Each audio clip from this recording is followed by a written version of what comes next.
Siapakah Insinyur Solah Atia ini?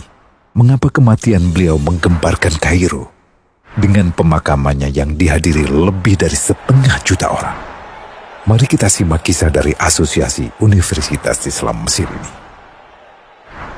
Al-Kisah dari kampung kecil bernama Tafahna al-Ashraf, distrik Middle Ghamir, Provinsi Dakohliyah, Mesir, ada 9 orang sarjana miskin lulusan Fakultas Pertanian. Lalu mereka pun sepakat membuat sebuah peternakan unggas, sembari mencari mitra ke-10. Namun mereka terbentur modal. Maka dengan sekuat tenaga mereka kumpulkan dari hasil menjual tanah, perhiasan istri, hingga meminjam. Meski tidak banyak terkumpul, namun mencukupi untuk memulai usahanya. Pertanyaan tersisa, siapa mitra yang ke-10? Insinyur Solah, satu dari mereka pun berkata, "Aku sudah menemukan mitra yang ke-10. Siapa?" kata teman-temannya. "Allah," lanjutnya. "Allah akan menjadi mitra usaha kita yang ke-10. Allah akan mendapat 10% dari keuntungan kita. Dengan perjanjian, Allah yang akan memberikan perlindungan dan pemeliharaan, keamanan dari segala wabah penyakit." Akhirnya mereka pun sepakat. Kontrak kerjasama pun ditulis secara rinci dan dicatatkan ke notaris. Lengkap dengan peran mitra ke-10 tersebut. Tak disangka, setelah 1 musim bisnis mereka langsung meroket, jauh dari yang dibayangkan sebelumnya.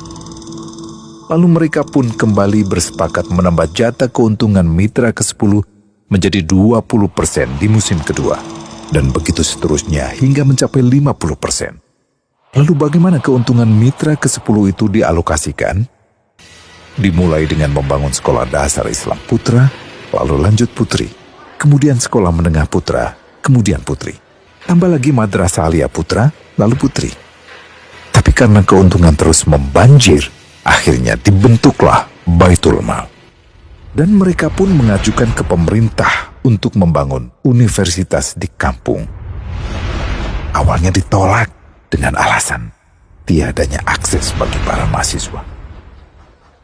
Tak berapa lama mereka pun mengajukan pembangunan universitas lengkap dengan stasiun kereta beserta jalurnya dengan biaya mandiri. Akhirnya permintaan ini disetujui.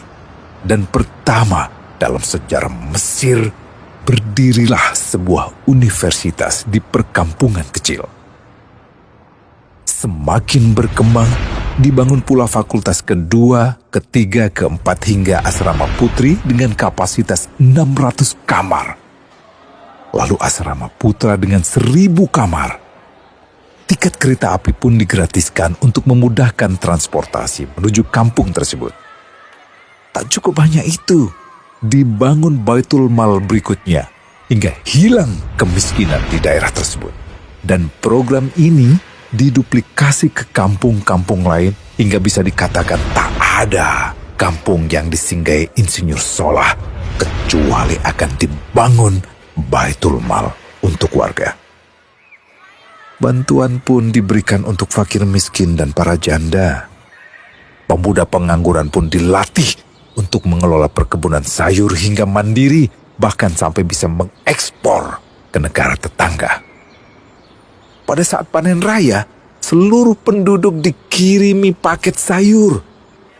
Di hari pertama Ramadan diadakan buka puasa bersama untuk seluruh penduduk desa. Mereka memasak dan hadir ke lapangan yang dipenuhi beraneka makanan.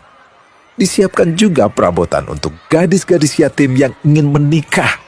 Dan ini semua merupakan sedikit dari banyaknya kebaikan yang dilakukan oleh Insinyur Solah. Hingga pada akhirnya disepakatilah keuntungan perusahaan 100% untuk Allah. Insinyur Solah yang awalnya adalah salah satu mitra usaha berubah menjadi karyawan Allah. Dia hanya menerima gaji, namun dia memberikan Tuhannya syarat agar membuatnya hanya butuh kepadanya dan hanya meminta kepadanya. Inilah sosok Insinyur Solah Atia, aktor utama kisah menakjubkan ini. Keikhlasannya membuat ia sama sekali menolak terkenal di media massa. Dan kini, meski orang yang melibatkan Allah ke dalam bisnisnya ini telah wafat, terbayang seluruh amal jariahnya yang selalu mengalir untuknya. Masya Allah. Pertanyaannya, akankah ini hanya menjadi sebatas kisah saja? Atau menjadi teladan bagi kita untuk mengikuti jejaknya?